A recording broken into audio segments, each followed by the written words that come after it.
तो शोभित, आपके पास जैसे आपकी टेक्स्ट बुक में ही है, like imagine if this oil supply gets exhausted one day, how would this affect our life style. अगर आपके पास जो ऑयल है, ठीक है, अगर वो ख़त्म हो जाए, लाइक पेट्रोलियम वगैरह या पेट्रोल वगैरह या कुछ भी एक चीज़ आप सोचिए कि वो ख़त्म ही हो गई है, तो आपकी लाइफ क्या होगी? लग्जरियस लाइफ बनेगी, क्वालिटी लाइफ बनेगी, जो हमने पहले बात की, रिसोर्सेज हमें क्वालिटी लाइफ भी प्रोवाइड करते हैं, वो हो पाएगा? नहीं हो पाएगा, है ना। ऐसी चीज है जो मतलब एक डेली रूटीन में आता है, मतलब हर टाइम आपको ऑयल चाहिए, खाने के लिए भी ऑयल चाहिए, यू नीड इवन अगर गाड़ी के लिए पेट्रोल भरवाना, it's a type of oil, वो भी चाहिए। देख बहुत तरीके का ऑयल है, तो मतलब वो अगर नहीं होगा तो फिर मतलब it will be a loss for the whole world. Very good Shobhit, very good. तो अगर हम इतना कुछ सोच रहे हैं तो रिसोर्सेज को भी इतने अच्छे से हम यूज़ क्यों नहीं कर पा रहे हैं? लाइट्स ऑन है तो ऑन ही है, कोई प्रॉब्लम नहीं है, पानी ऑन है तो ऑन ही है, शावर ऑन है तो ऑन ही है ना। तो हम लोगों को ये सब छोटे छोटे स्टेप्स लेने ही पड़ेंगे। Now plan a survey in your colony or village to investigate people's attitude towards recycling of the domestic agricultural waste. Ask questions about what do they think about resources they use, what is their opinion about the waste and its utilization. Collage your results. ये आपके class 10th की activity है जिसमें आपको खुद ही ये सब करना है. Why they are giving these activities actually? ये आपकी नोटबुक में एक्टिविटीज़ दे रहे हैं, क्यों दे रहे हैं शोभित? आप मुझे बता सकते हो? What could be the reason? ये जो एक्टिविटीज़ आपको बता रहे हैं कि आप अपने आसपास जाएं और उनसे बात करें, उनका ओपिनियन लें कि आप वेस्ट को कैसे यूटिलाइज़ करते हैं, कैसे उसको रिसाइकिल करते हैं, है ना। तो ये सब चीज़ें वो क्यों कह रहे हैं आपको नोटबुक में? आप बताओगे आपको क्यों लगता है कि ये एक्टिविटीज़ क्यों करवाई जा रही हैं?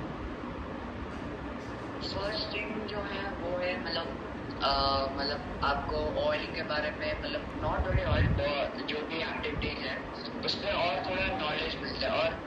और जब एक्टिविटीज दिया जाता है तो फिर उस पर मतलब हम लोग फाइंड करते हैं, और मतलब वो एक अलग टाइप का मतलब नॉलेज होता है। हम खुद ढूंढते हैं और फिर हम ही खुद वो गेन करते हैं, और फिर दूसरों को इसलिए पूछते हैं क्योंकि उन लोगों को पता रहता है, दे हैव एक्सपीरियंस की मतलब कि क्या सब कुछ होता है, और उनसे जाके पूछते हैं, और फिर वो फर्दर मतलब फ्यूचर के लिए और मतलब कैसे उसको यूटिलाइज करना, उसको कैसे प्रॉपरली मैनेज करना, ये सब होता है।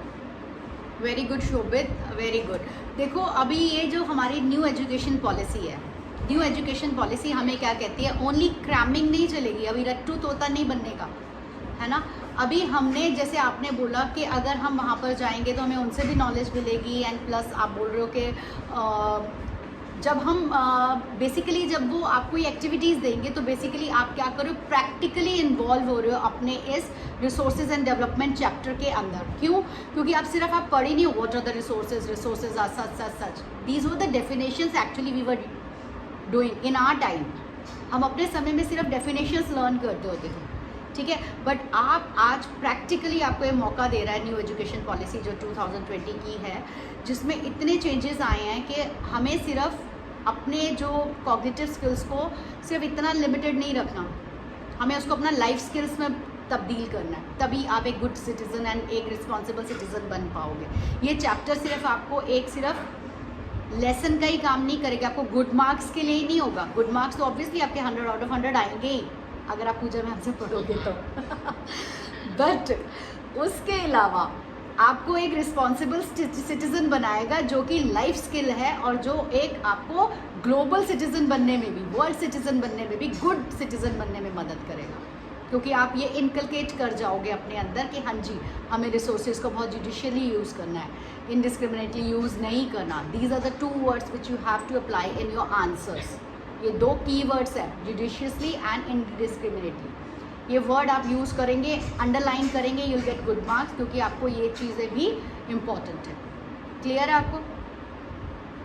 Yes, okay, very good.